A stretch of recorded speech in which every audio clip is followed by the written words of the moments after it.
안녕하세요. 노알람 이덕준 노무사입니다. 2021년 7월 1일부터 특수형태 근로 종사자가 산재 고용보험에 당연 적용되도록 법이 개정이 되었습니다. 특고직에 해당되는 분들에 대해서는 이 특고직과 특고직을 사용하는 사업주가 각각 보험료를 50%씩 납부하도록 구조가 되어 있는데요. 그런데 이 특고직 중에서도 콘크리트 믹서 트럭 기사에 대한 보험 가입자가 누구인지 많은 논란이 있습니다. 그래서 오늘은 이거에 대해서 자세히 알아보는 시간을 갖도록 하겠습니다.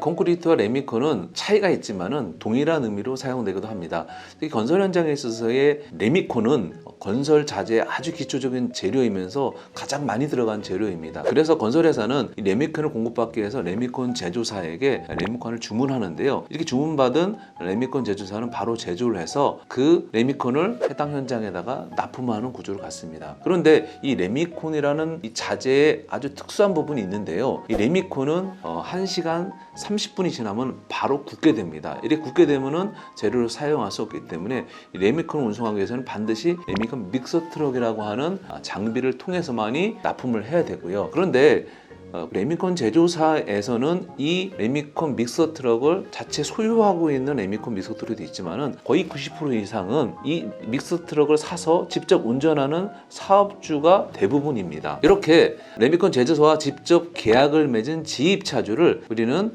특수형태 근로종사자로 구분하고 있고요. 제조사와 믹서 트럭 지입차주는 운송 위탁 계약을 체결하고 이 특정한 제조사와 계약을 한 이 지입차주는 그 회사가 지정한 다양한 현장에다가 레미콘을 납품하는 구조로 업무를 하게 됩니다. 지입차주인 레미콘 기사들은 레미콘 제조사와 운송 위탁 계약을 맺고 그 회사에 주로 노무를 제공하게 됩니다. 이렇게 특정한 제조사와 운송 계약을 맺은 레미콘 기사들은 그 회사가 지정한 현장에다가 레미콘을 납품하고 그 납품한 대가로 운송 수수료를 받는 구조로 일을 하기 때문에 하나의 사업장에 주로 노무를 종사하는 대상자이면서 그 노무를 제공받는 사업주도 레미콘 제조사였기 때문에 당연히 2008년부터 2018년도까지 레미콘 제조사가 산재 보험의 보험 가입자가 되어야 된다는 것에서는 큰 문제가 없었습니다. 그런데 2019년에 산재보험법이 개정이 되면서 특고직의 직종이 확대가 되었습니다. 이 확대될 때 이전에 적용됐던 지입차주 레미콘 기사뿐만 아니라 나머지 건설기계 직종인 26개 직종이 들어오게 되는 변화가 있었습니다. 이런 변화로 인해 근로복지공단과 노동부에서는 건설기계에 해당되는 27종은 건설회사 원수급인자가 보험가입자가 된다라는 내용으로 지침을 변경했고 이 부분들을 해당 기관에다가 통보를 하는 변화가 있었습니다. 그 바람에 지입차주인 레미콘 기사의 산재보험 가입자가 레미콘 제조사에서 건설회사인 원수급자로 변경이 되었습니다.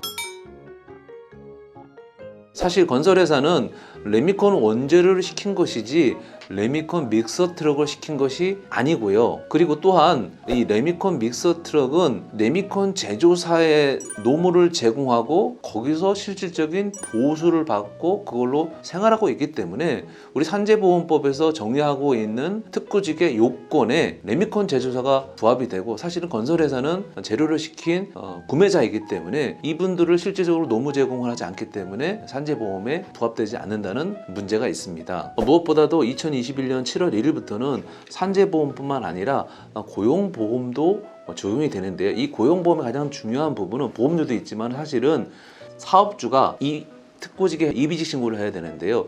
이 레미콘 제조사가 레미콘 기사의 개인 정보를 제공해 주지 않는다라면은 이비직 신고를 할 수가 없고요. 이렇게 하지 못할 경우에는 과태료가 부과된다라는 문제가 발생할 수 있습니다. 2008년부터 산재보험의 적용에 아무런 문제가 없었는데 2019년도 법이 개정이 되면서 노동부와 근로복지공단이 해석을 바꿈으로 인해서 발생된 문제이기 때문에 앞으로 건설사의 뜨거운 감자로 대두될 것 같습니다.